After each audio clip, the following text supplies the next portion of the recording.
दोस्तों, देवभूमि भारतवर्ष का कण कण अति पवित्र माना जाता है। आपको यह जानकर निश्चय ही गर्व का अनुभव होगा कि सनातन शास्त्रों में भारतवर्ष को एक ऐसा दिव्य भूखंड बताया गया है जहां ऋषि मुनि ही नहीं बल्कि देवी देवता भी बार बार अवतरित होकर धन्य हो जाना चाहते हैं। वैसे तो हम सब जानते हैं कि ईश्वर सर्वशक्तिमान पूरे जगत के पालनहार हैं, जिनका कोई निश्चित स्वरूप नहीं है। वह तो निराकार परब्रह्म परमेश्वर हैं। बस वे तो केवल अवतार लेकर विभिन्न लीलाएं करते हैं, जिससे कि इस जगत के प्राणी मात्र का कल्याण हो सके।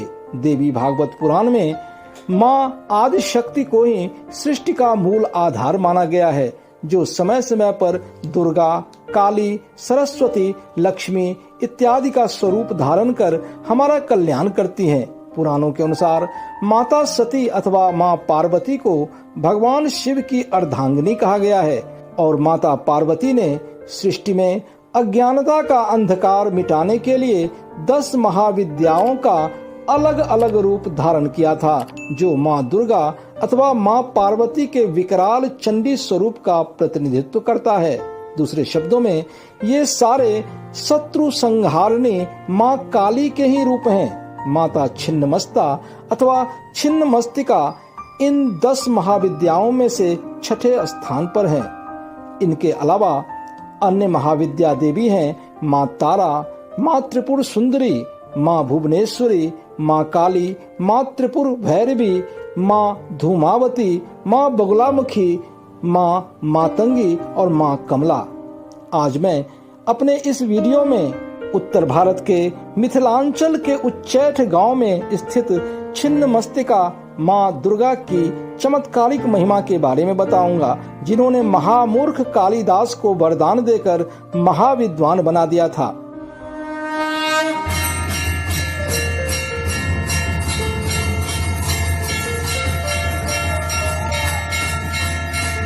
दोस्तों नमस्कार, मैं प्रदीप झा।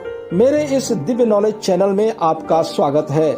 हाल ही में एक प्रसिद्ध हिंदी मूवी स्त्री 2 में एक चरित्र था जिसको सिर कटा कहते थे, क्योंकि उसका सिर कटा हुआ था। सुनने और देखने में अजीबोगरीब लगने वाली यह एक काल्पनिक कहानी मात्र है, पर अब जो मैं बताने जा रहा हूँ वह कोई काल्पनिक कहानी नहीं बल्कि पुराणों में वर्णित कटे हुए सिर वाली माँ छिन्नमस्ता की कहानी है।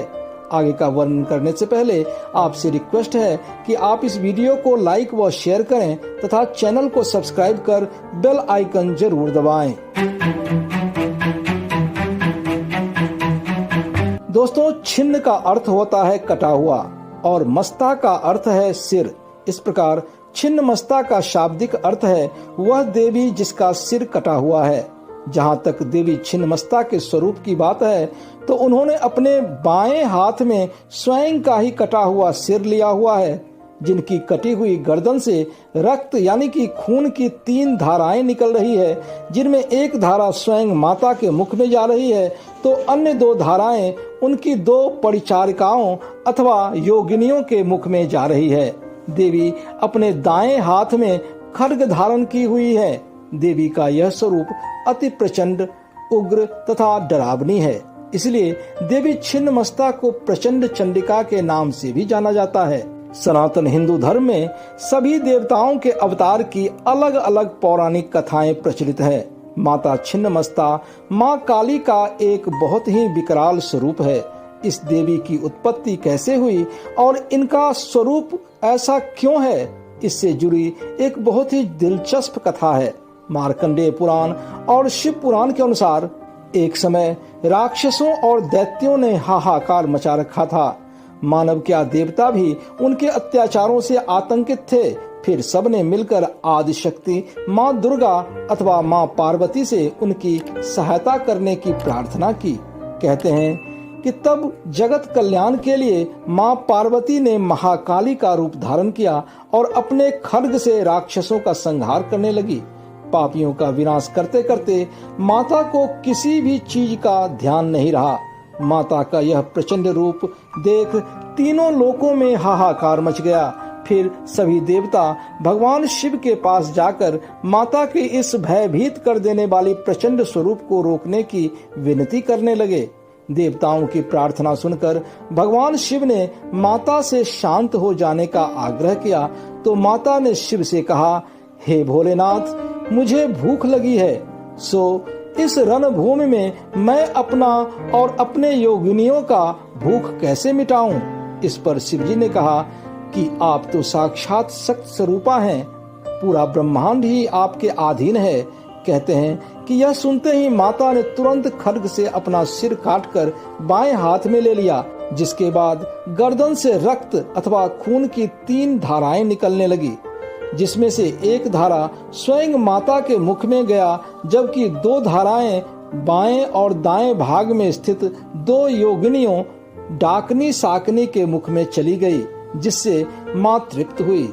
छिन्नमस्तिका देवी को तंत्र शास्त्र में प्रचंड चंडिका और चिंतपूर्णी माता भी कहा जाता है। एक अन्य पौराणिक कथा के अनुसार एक बार मां भगवती अपनी सहचरियों के साथ स्नान करने मंदाकिनी नदी पहुंची। दोनों सहचरियों को बिठाकर माता मंदाकिनी नदी में जल क्रीड़ा करने लगी। बहुत समय बीत जाने पर दोनों सहचरियों जया और विजया ने माता से कहा कि उनको तेज भूख लग रही है, पर माता ने उन्हें स्नान पूर्ण होने तक इंतजार करने को कहा। लेकिन भूख से व्याकुल उन दोनों सहचरियों ने माता से तत्काल भोजन प्रबंध करने की याचना की और कहा कि माता तो अपने बच्चों को अपना रक्त पिलाकर भी भूख मिटा देती है। यह सुनते ही मां पार्वती ने क्रोधित होकर खड्ग से अपना सिर काटकर बाएं हाथ में रख लिया, जिससे रक्त यानी कि खून की 3 धाराएं निकली। 2 धाराओं को दोनों सहचरियों ने पीकर अपना भूख शांत किया और रक्त की तीसरी धारा का पान कर माता तृप्त हुई। इस प्रकार माता छिन्नमस्तिका की उत्पत्ति हुई। दोस्तों, उच्चैठ भारत के बिहार राज्य के मधुबनी जिले में स्थित एक गांव है। इस गांव में बिना सिर वाली देवी दुर्गा का एक मंदिर है, जिसे उच्चैठ भगवती के नाम से जाना जाता है। पौराणिक कथाओं में इन्हें वन देवी के नाम से जाना जाता है। ऐसा कहा जाता है कि कई महान ऋषि मुनि जनकपुर अथवा हिमालय की यात्रा के दौरान उच्चैठ से होकर गुजरे हैं। इनमें महर्षि कपिल, कनाद, जैमिनी, पुंडरीक, लोमस आदि कई ऋषि शामिल हैं। उच्चैठ की इस सिद्ध भगवती को मेरा सादर प्रणाम। सिंह पर एक कमल राजित, ताहि ऊपर भगवती माँ। सिंह पर एक कमल राजित, ताहि ऊपर भगवती। दांत खट खट जीह लह लह, सुनित दांत मढ़ावती। मैया सुनित गट गट पीवती, जोगिनी बिकट रूप देखावती। सिंह पर एक कमल राजित, ताहि ऊपर भगवती माँ। सिंह पर एक कमल राजित, ताहि ऊपर भगवती माँ। अर्थात शेर के ऊपर एक कमल पुष्प पर माँ भगवती विराजित हैं। वो माँ जिनके रक्त रंजित दांत और लहलहाती जीभ कट कट की भयंकर ध्वनि उत्पन्न कर रही है, जो अपनी योगिनियों के साथ लगातार रक्त पान कर रही हैं और अपनी विकराल रूप प्रस्तुत कर रही हैं। वो कोई और नहीं बल्कि शेर के ऊपर एक कमल पुष्प पर विराजित माँ भगवती हैं। उच्चैठ दुर्गा स्थान की गणना माँ आदि शक्ति की 10 महाविद्याओं में की जाती है, इसलिए लोग यहाँ तांत्रिक सिद्धियों के लिए आते हैं। माता की मूर्ति काले पत्थर की बनी हुई है, जिसका केवल कंधे का भाग ही दिखाई देता है, क्योंकि यह बिना सिर की मूर्ति है। सिर न होने के कारण इन्हें छिन्नमस्तिका दुर्गा भी कहा जाता है। 4 भुजा वाले इस मूर्ति के बाएं 2 हाथ में कमल का फूल और गदा है तथा उसके नीचे बजरंगबली की मूर्ति है। इसी प्रकार माता के दाहिने 2 हाथों में चक्र और त्रिशूल है तथा उसके नीचे देवी काली की मूर्ति है। उसके नीचे मछली की आकृति तथा बाएं पैर पर चक्र का चिन्ह है। भगवती सिंह के ऊपर कमल मुद्रा में विराजमान है। कहते हैं कि विदेहराज राजा जनक, याज्ञवल्क, वशिष्ठ, भगवान राम और महाकवि विद्यापति जैसे महान व्यक्तित्व ने यहाँ तपस्या की थी। उच्चैठ के इस देवी को माँ सिद्धिदात्री कहा जाता है, जो अपने भक्त की समस्त मनोकामनाएं पूर्ण करती हैं। ऐसा माना जाता है कि उच्चैठ गांव में छिन्न मस्तिका माँ दुर्गा स्वयं प्रकट हुई थी। ऐसी मान्यता है कि उच्चैठ भगवती से जो भी भक्त श्रद्धा पूर्वक कुछ मांगता है, माँ उसे अवश्य पूरा करती है। शायद इसीलिए उच्चैठ के छिन्न मस्तिका देवी दुर्गा का पूजन उनके 9वें रूप माँ सिद्धिदात्री और कामना पूर्ति दुर्गा के रूप में भी की जाती है। इस संबंध में माता के वरदान से महामूर्ख कालिदास के महाविद्वान बनने की कथा बहुत ही प्रचलित है। दोस्तों, क्या आप जानते हैं प्रसिद्ध साहित्यकार महाकवि कालिदास को कभी महामूर्ख समझा जाता था। इतना बड़ा मूर्ख कि एक दिन वह पेड़ की जिस डाली पर बैठे थे उसी डाली को जड़ से काटने लगे। पर आश्चर्य की बात तो यह है कि कभी अपनी मूर्खता के लिए प्रसिद्ध कालिदास विश्व के सबसे प्रसिद्ध विद्वान और साहित्यकार कैसे बन गए। आखिर यह चमत्कार हुआ कैसे? आइए जानते हैं इससे जुड़ी एक बहुत ही प्रचलित और रोचक कथा के बारे में। ऐसा माना जाता है कि प्रारंभिक जीवन में कालिदास अनपढ़ और मूर्ख थे, पर विधि का विधान तो देखिए, ऐसे मूर्ख व्यक्ति कालिदास का विवाह महान विदुषी राजकुमारी विद्योत्तमा के साथ हो गया। आखिर ये चमत्कार हुआ कैसे? कहा जाता है कि राजकुमार विद्योत्तमा ने यह प्रतिज्ञा ली थी कि जो भी व्यक्ति उसे शास्त्रार्थ, जो कि पहले एक प्रकार का बुद्धिमत्तापूर्ण डिबेट हुआ करता था, उसमें उसे हरा देगा तो वह उसी से विवाह कर लेगी।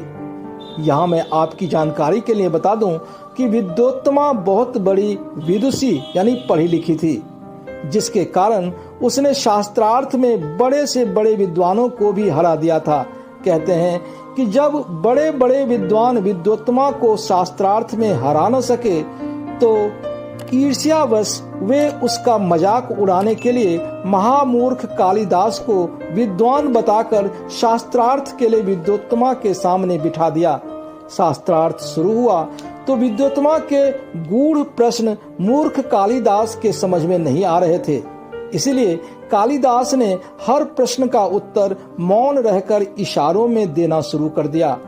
विद्योत्तमा ने कालिदास के इशारों को प्रश्न का सही उत्तर समझकर हार मान लिया और इस प्रकार मूर्ख कालिदास की शादी विदुषी विद्योत्तमा से हो गई। पर विवाह के बाद विद्योत्तमा को इस बात का एहसास हुआ कि कालिदास तो अनपढ़ और महामूर्ख हैं। यह जानने के बाद कहते हैं कि विद्योत्तमा ने कालिदास को घर से निकाल दिया। इस घटना ने कालिदास के मन को आहत कर दिया। तब उन्होंने प्रण लिया कि वह तभी वापस लौटेंगे जब वे भी विद्वान बन जाएंगे। दोस्तों, पत्नी से दुत्कारे जाने के बाद कालिदास गांव के एक संस्कृत विद्यालय में रसोइये का काम करने लगे। उस विद्यालय से कुछ दूरी पर माँ छिन्नमस्ता देवी का मंदिर था। माँ छिन्नमस्ता माँ काली के 10 महाविद्या स्वरूपों में से 6वें स्थान पर है। परंपरा के अनुसार ही उस संस्कृत विद्यालय के छात्र नित्य प्रतिदिन सुबह शाम मंदिर जाकर माता की पूजा अर्चना करते थे। दोस्तों, मंदिर और संस्कृत विद्यालय के बीच में एक नदी था, जिसको पार करने के बाद ही मंदिर तक पहुंचा जा सकता था। एक बार वर्षा ऋतु में उस नदी में बाढ़ आ गई, जिसके कारण छात्रों के लिए मंदिर तक पहुंचना कठिन हो गया। ऐसे में उस संस्कृत विद्यालय के छात्रों ने मूर्ख कालिदास को नदी के उस पार मंदिर जाकर दीप जलाने का आदेश दिया और साथ ही कहा कि वहां पहुंचकर वह मंदिर में कोई निशान बना दे जिससे कि यह साबित हो सके कि वह मंदिर गया था। कालिदास तो ठहरा महामूर्ख। वह बिना सोचे समझे ही मंदिर जाने के लिए उस बाढ़ के पानी से लबालब भरे नदी में छलांग लगा दी। वह तैरते हुए डूबते हुए किसी तरह मंदिर पहुंचा और माता के सामने दीप जलाकर निशानी बनाने के लिए मंदिर में सुरक्षित जगह ढूंढने लगा। कोई सही जगह नहीं मिलने पर उसने दीप से निकले हुए कालिक से मूर्खतावश माता के मूर्ति पर ही निशान बनाने का निर्णय लिया। कहते हैं कि अपने कार्य के प्रति इतना लगन और समर्पण देखकर उस मूर्ख कालिदास पर माता बहुत प्रसन्न हुई और स्वयं वहां प्रकट होकर कालिदास से वरदान मांगने के लिए कहा। तो कालिदास ने माता से उनकी मूर्खता समाप्त करने को कहा। तो माता ने उसे उसी क्षण महाविद्वान होने का आशीर्वाद दिया और कहा कि आज यहाँ से जाने के बाद तुम जिस भी पुस्तक पर हाथ रखोगे उसका अक्षरशः ज्ञान तुम्हें प्राप्त हो जाएगा। इस प्रकार कालिदास महामूर्ख से महाविद्वान बन गए और भारत ही नहीं बल्कि पूरे विश्व में महाकवि के नाम से विख्यात हुए। माता काली का परम भक्त होने के कारण ही उनको कालिदास कहा जाता है। माँ काली के लिए रचित श्याम दंडकम स्तोत्र कालिदास की एक प्रसिद्ध रचना है जो माँ काली को समर्पित है। साथ ही अभिज्ञान शाकुंतलम, रघुवंशम, मेघदूतम, कुमार संभवम इत्यादि महाकवि कालिदास की अमर रचनाएं हैं जिसके काव्य सौंदर्य की तुलना किसी भी अन्य महाकाव्य से नहीं की जा सकती है। इस प्रकार माँ छिन्नमस्ता जो माँ काली का ही एक रूप है, वे केवल तांत्रिकों, अघोरियों और योगनियों द्वारा ही पूजी जाती है। इनका कटा हुआ सिर और धड़ से निकलने वाली रक्त की 3 धाराएं आत्म बलिदान, त्याग और परोपकार का प्रतीक माना जाता है। ऐसा कहा जाता है कि जिस दिन माँ छिन्नमस्ता ने अपना सिर काटकर बलिदान दिया था वह दिन वैशाख मास शुक्ल पक्ष चतुर्दशी का दिन था। इसीलिए हर वर्ष इसी तिथि को माता छिन्नमस्ता की जयंती मनाई जाती है। यह दिन त्याग, बलिदान और परोपकार की भावना को समर्पित होता है। माँ छिन्नमस्ता का यह रूप हमें सिखाता है कि संकट के समय दूसरों की सहायता करने के लिए हमें स्वयं का त्याग करने से भी पीछे नहीं हटना चाहिए। ऐसा कहा जाता है कि माता छिन्नमस्ता की पूजा करने से हर प्रकार की चिंता दूर होती है और सभी मनोरथ सिद्ध होते हैं। इसीलिए इन्हें चिंतपूर्णी देवी भी कहा जाता है।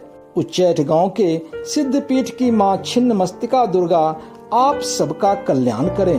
आपको यह वीडियो कैसा लगा कमेंट में जरूर लिखें। हमारी आने वाली वीडियोस में ऐसी ही अमूल्य भारतीय सांस्कृतिक विरासत के बारे में विस्तार से बताया जाएगा। अतः आपसे रिक्वेस्ट है कि आप मेरे इस चैनल को सब्सक्राइब कर बेल आइकन जरूर दबाएं। गर्व से कहो हम हिंदू हैं। जय हिंद, जय जय माता दी।